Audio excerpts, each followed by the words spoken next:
Okay, Hotel family, welcome to day 5 of this community education program.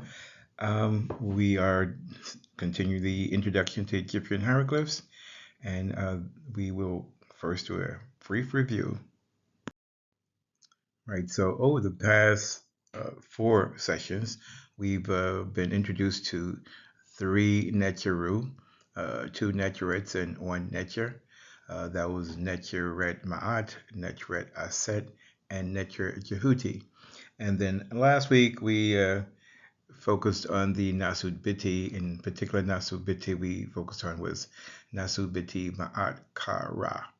Today we will move on to looking at the Book of Coming Forth by Day and by Night, which is also often called the Book of the Dead. So for lesson 5, I will be focusing on a couple of passages from the Egyptian Book of the Dead as identified by E.A. Wallace Budge. This is from the Papyrus of Ani, which is an Egyptian text that was transliterated and translated by E.A. Wallace Budge.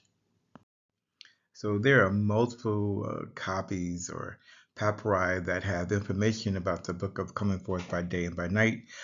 This one is, in fact, this is the one of the Papyrus of Ani, and it is currently in a Berlin museum. I wonder how it got there.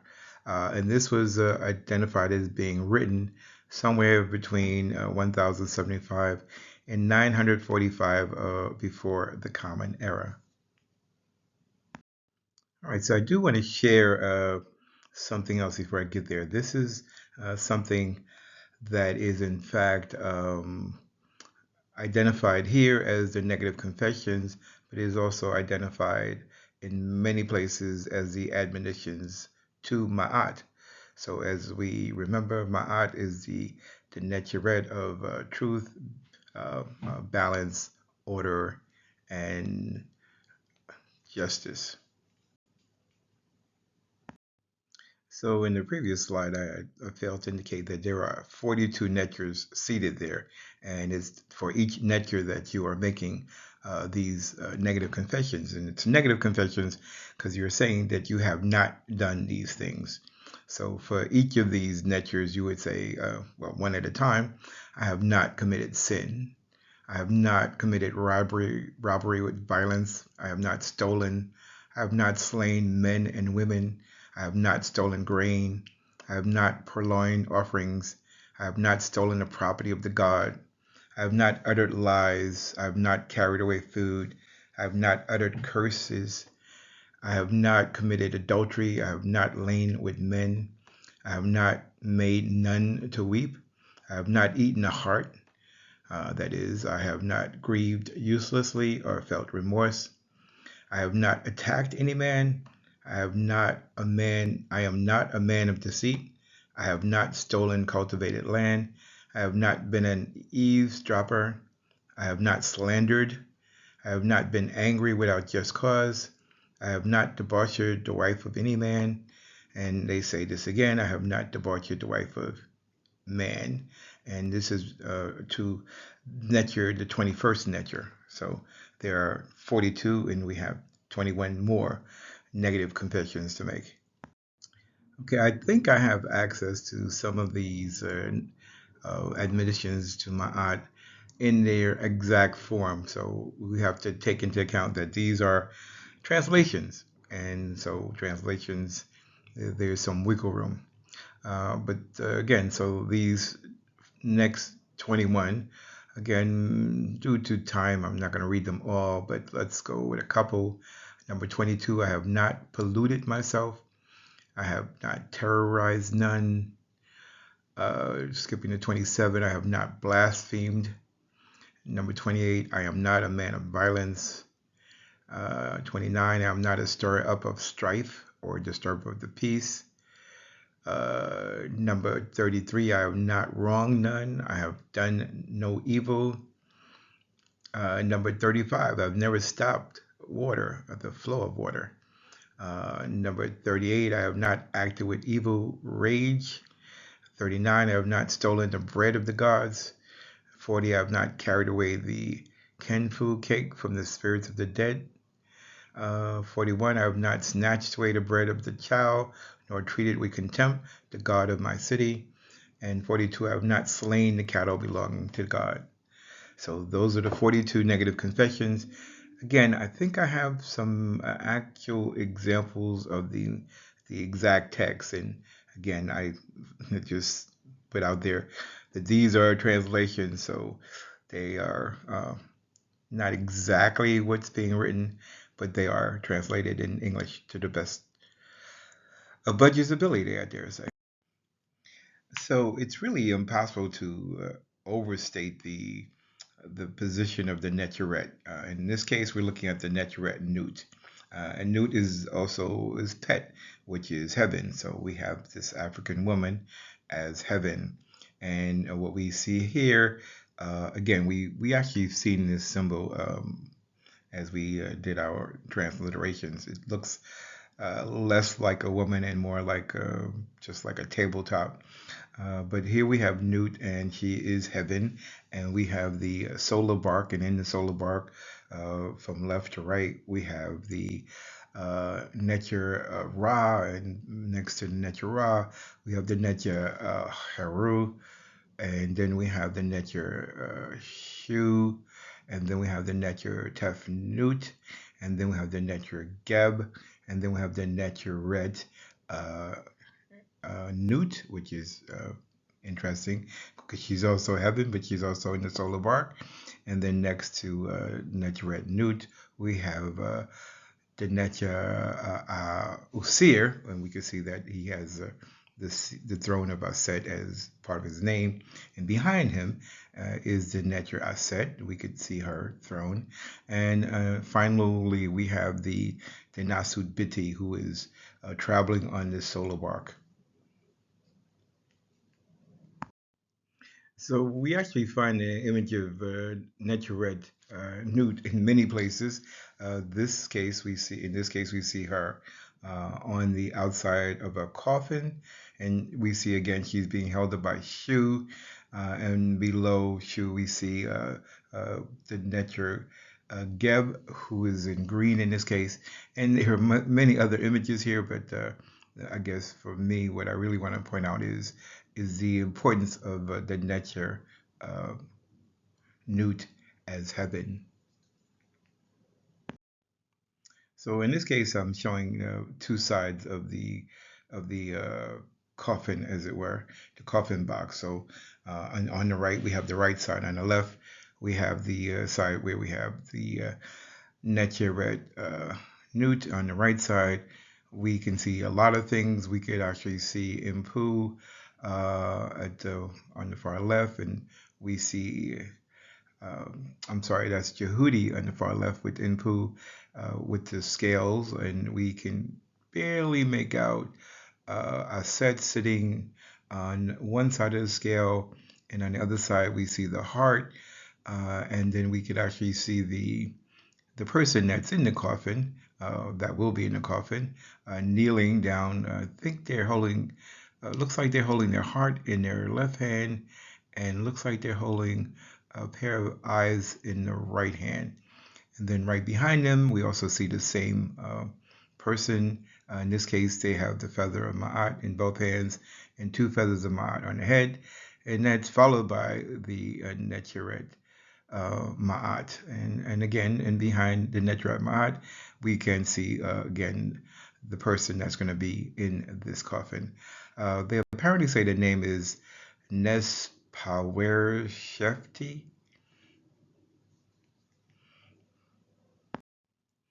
So this is in the ceiling of a temple at Dendera. A hard picture to take, but easier than some.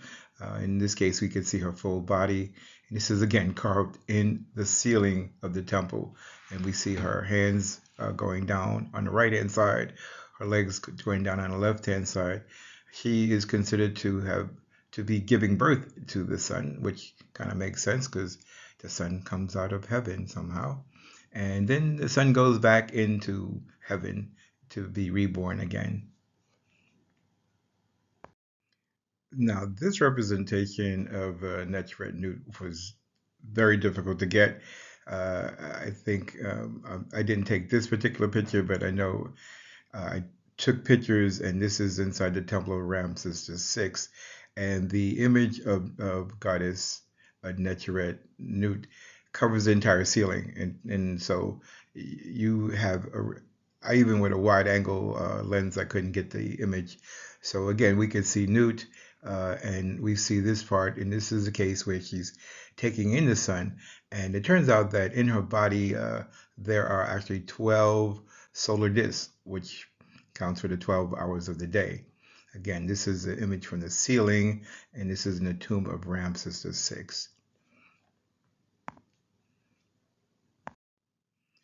So as we proceed into the book of the coming forth by day and by night, we have to accept one premise, and that is that the people in Nile Valley accepted the idea that there were two souls. There is the Ba and the Ka. And what we see here is this is the Ba. So on the left, we see as the person goes into the afterlife, physically, the Ba separates from their body. And on the right, we can actually see the Ba just rising above the body. The body is called the Kat. In this case, we see that the Ba is holding a Shinu.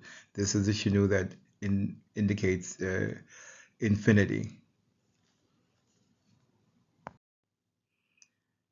So in person, what we are going to do is we're going to take each line of this text, and this is again taken from E.A. Wallace Fudge's Book of the Dead, and we will do a transliteration and a attempt at translating each of these lines. I don't think I'm going to try to do that on this screen or in this lesson.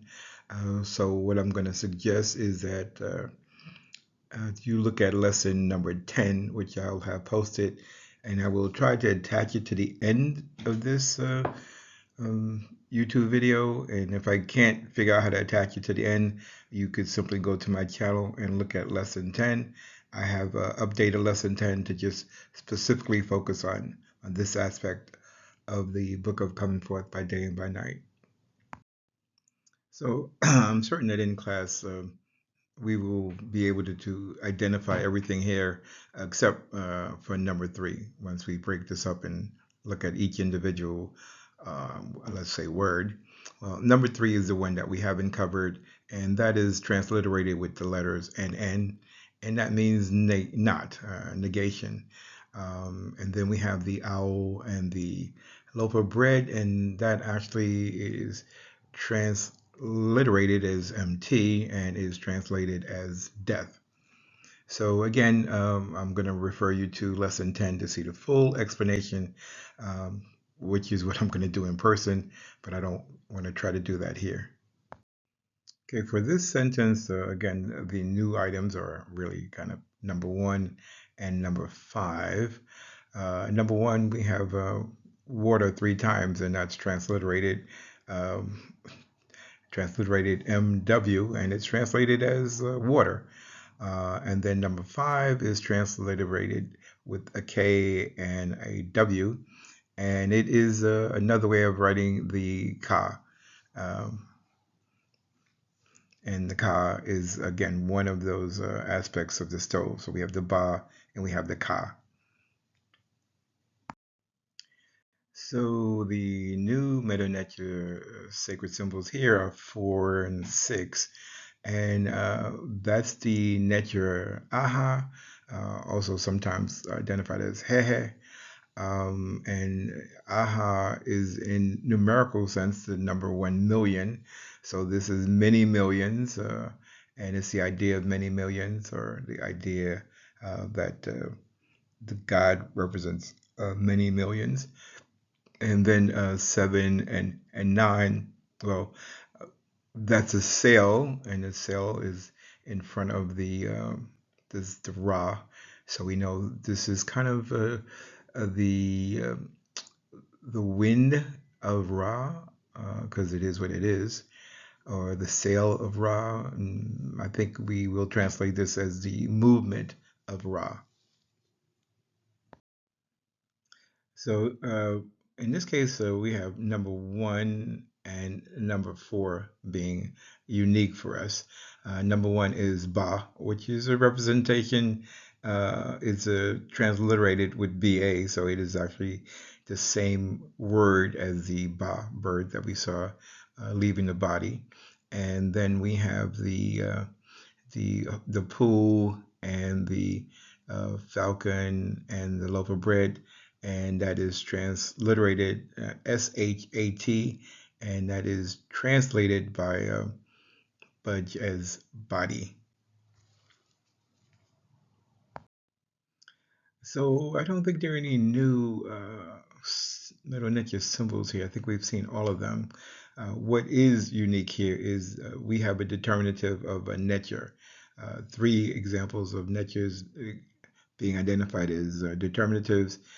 So the first word is a pet, but it has the Ntr behind it, and then the third word has ba again, and the Ntr behind it, and then the next to the last word has toot, and the Ntr, the plural for Ntr behind it. So again, in class we'll do a better translation. Again, I do refer you to my lesson 10 to see how I translate that, transliterate, and translate that. So I always have to add the caveat that English did not exist when Mdw Ntr was written. English comes much, much, much later, thousands, tens of thousands of years later. So these words that we use in English are not really appropriate for translation, but since we speak English, this is what we do. So what do we have here that's new? A couple of things. Well, we have the third word, which has the bird,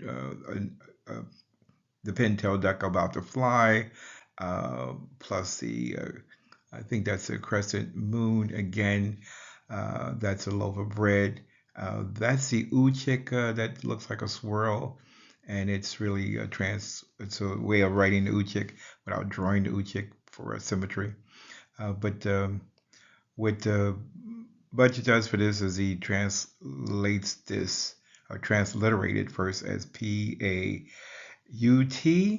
and he translated as the god of unformed matter. Okay, again, those English words did not exist, so we are really just guessing for the English translation.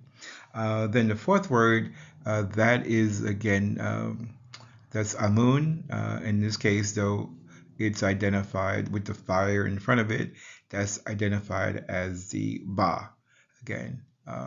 So we have the Ba again. So multiple representations of the Ba. And we have that again, third from the end. And then we have Hehe again, which is again the same as the Ntr seated with his arms raised, and it's translated in this case as HH, and it's translated as eternity.